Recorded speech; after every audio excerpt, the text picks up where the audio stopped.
This is a new series on my channel in which I will try and create some headcanon explanation in an attempt to make sense of the mess created by 2008 The Clone Wars TV show in an expanded universe timeline. Obviously, this series was inspired by Ironinquisitor's TCW retcons videos, which you should also check out if you haven't already. Link will be in the description. Despite this, I will be coming up with my own alternative explanations, and I hope you will find at least some of them make sense.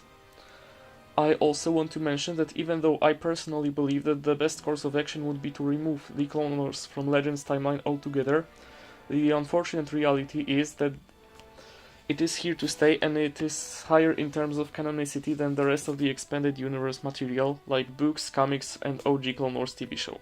With that in mind, I will try my best to create my explanations with an official canon tier system in mind, without neither removing anything from the show itself, nor depicting any part of it as propaganda reels. I may occasionally go with retcons that subvert events depicted in there, given that we had instances of an official expanded universe media subverting events from the movies in a past. In order to make my explanations as close to what hypothetical official Clone Wars timeline could look like, had Star Wars universe not been rebooted a decade ago, I will also try and acknowledge official explanations given by people working at Lucasfilm. So without further ado, let's go with the topic of this video.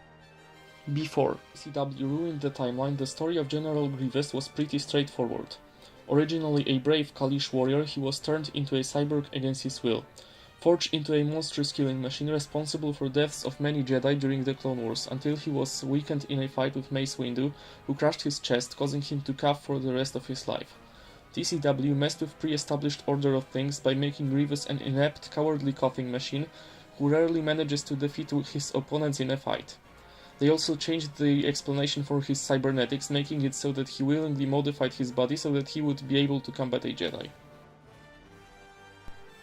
Now, the way I would reconcile these two contradictory backstories would be to keep his original backstory presented in works such as The Eyes of Revolution comics, where Grievous gets robotic augmentations against his will in order to keep him alive after his spaceship exploded, as what actually happened. Only adding that, probably in order to keep him from rebelling, he was brainwashed into believing he chose to undergo all these modifications on his own free will. This idea is actually supported by the Eyes of Revolution comics, where Dooku outright states that his mind has been tampered with. As for the coughing part, my explanation would be as follows. After his modifications, Grievous was indeed the badass fighter we saw him in the EU media, such as Gendy's Clone Wars. However, the damage he sustained during the events shown in the General Grievous comics, where he barely survived an explosion, following his duel with Jedi Padawan named Flynn Kaibo, left his respiratory systems damaged, causing him to cough and wheeze for the most of the Clone Wars, with Dooku refusing to give him necessary repairs, either as punishment for not listening to his teachings, or simply because it was too expensive. It was only shortly before the Battle of Boss Pity that his injuries finally got the proper treatment, restoring him to his former strength.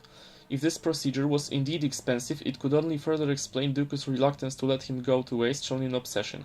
Unfortunately, Grievous was not able to enjoy his return to form for long, as his cybernetic body got damaged again soon after, this time by Mace Windu, as was depicted in 2003 Clone Wars TV show. This time he was damaged permanently, resulting in him having breathing problems all the way until his demise at the hands of Obi-Wan Kenobi.